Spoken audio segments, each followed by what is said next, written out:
Patung Dirgantara atau yang lebih dikenal dengan Patung Pancoran merupakan sebuah pemandangan yang sangat biasa bagi masyarakat ibu kota, Jakarta. Namun, di balik berdirinya Patung Pancoran yang sampai sekarang ini bisa dilihat itu, ada kisah miris yang tidak banyak orang tahu.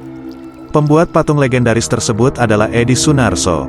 Edi, begitu ia kerap disapa, bersedia meluangkan kisah pembuatan patung Dirgantara atau yang lebih dikenal sebagai Patung Pancoran sebelum akhirnya wafat di usia 84 tahun. Edi merupakan salah satu pematung legendaris kepercayaan Presiden pertama Indonesia, Soekarno. Pada peresmian Tugu Muda di Semarang pada tahun 1953, disitulah Edi bertemu dengan salah satu bapak proklamator Indonesia tersebut. Belum tahu kenapa, kala itu Bung Karno menghampiri Edi dan memberikan selamat serta doanya. Edi yang tidak tahu penyebabnya hanya diam saja meski penasaran dengan kejadian tersebut. Ternyata, beberapa hari kemudian, Edi mendapat informasi dirinya menjadi juara 2 dalam ajang patung internasional yang dihelat di London dengan judul Unknown Political Prisoner. Setelah proyeknya membuat relief Museum Perjuangan di Bintaran, Jogja pada tahun 1956 selesai, Edi dipanggil Bung Karno untuk menghadap ke istana. Tidak sendiri, Edi dipanggil bersama dengan dua seniman lainnya yaitu Heng Ngatung dan juga Trubus. Ketiga pematung handal kepunyaan Indonesia kala itu menghasilkan patung Selamat Datang di Bundaran HI, Jakarta. Patung Pancoran hampir tidak selesai. Dari berbagai proyek yang diberikan Bung Karno kepada Edi, hanya patung Pancoran saja yang hampir tidak terselesaikan. Sebelumnya, Bung Karno menyatakan ingin membuat sebuah patung untuk menghormati para pahlawan penerbang di Indonesia. Saya mau membuat patung Dirgantara untuk memperingati dan menghormati para pahlawan penerbang Indonesia. Kau tahu kalau bangsa Amerika, bangsa Soviet, bisa bangga pada industri pesawatnya. Tetapi Indonesia, apa yang bisa kita banggakan? Keberaniannya, begitu ucapan Bung Karno seperti yang diungkapkannya kepada Edi. Untuk itu, Bung Karno berencana membuat sebuah monumen manusia Indonesia yang tengah terbang gagah berani. Bahkan, untuk membuat Edi memahami maksudnya, Bung Karno sampai memvisualisasikan sosok seperti Gatot Kaca yang menjejak betala dan memegang sebuah jet kecil. Namun, setelah patung Pancoran selesai, Edi mengusulkan jika memegang pesawat tersebut terlihat seperti memegang mainan. Maka dari itulah, Bung Karno setuju untuk menghilangkan pesawat kecil tersebut. Patung Pancoran sempat berhenti karena G30 SPKI. Pembuatan patung Pancoran sempat terhenti karena G30 PKI yang mengancam kedaulatan negeri.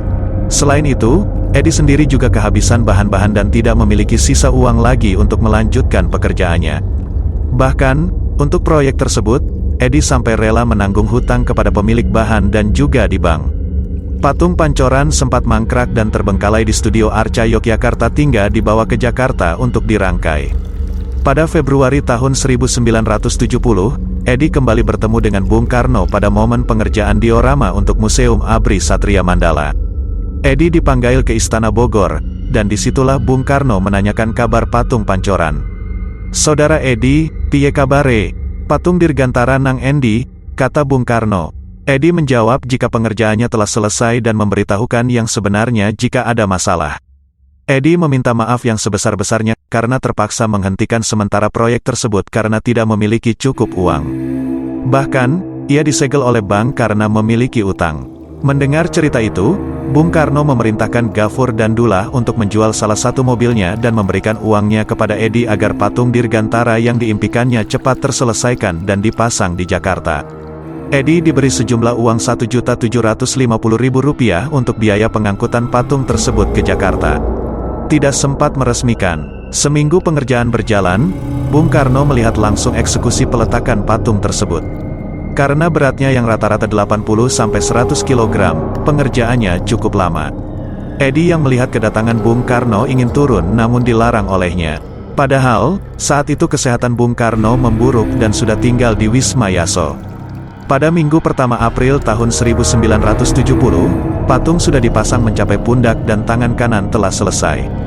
Presiden pertama Indonesia tersebut kembali meninjau lapangan. Edi ingin menghampirinya, namun lagi-lagi dilarang. Bung Karno meminjam megafon dan memerintahkan pematung ulung tersebut agar terus bekerja. Selanjutnya pada Mei tahun 1970, Edi mendengar kabar jika Bung Karno akan kembali meninjau lapangan. Namun, Hal tersebut tidak terlaksana karena Bung Karno sakit. Pada pagi pukul 10 tanggal 21 Juni tahun 1970, Edi yang saat itu sedang berada di atas puncak patung Pancoran melihat iring-iringan jenazah yang melintas di bawah monumen. Ternyata, mobil jenazah tersebut membawa mendiang Bung Karno yang akan dibawa ke Blitar. Sontak, hal tersebut membuat badan Edi menjadi lemas. Ia kemudian segera turun dan bergegas menuju Blitar untuk turut serta dalam pemakaman Bung Karno. Selang seminggu kemudian, Edi meneruskan proyek tersebut bersama timnya. Pengerjaan akhir dilakukan selama sekitar sebulan, dan Edi meninggalkan patung tersebut tanpa nama, belum sempat diresmikan, dan terlilit hutang. Namun, hal tersebut rela dilakukan Edi untuk sosok yang sangat dikaguminya. Sosok pemimpin yang dekat dengan seniman dan sangat menghargai seni. Saya rela demi rasa cintaku kepada bangsa dan negara dan cintaku kepada Bung Karno yang selalu mendorong dan membangkitkan keberanian saya untuk mewujudkan ide-ide dan mengerjakan karya-karya monumental Bung Karno.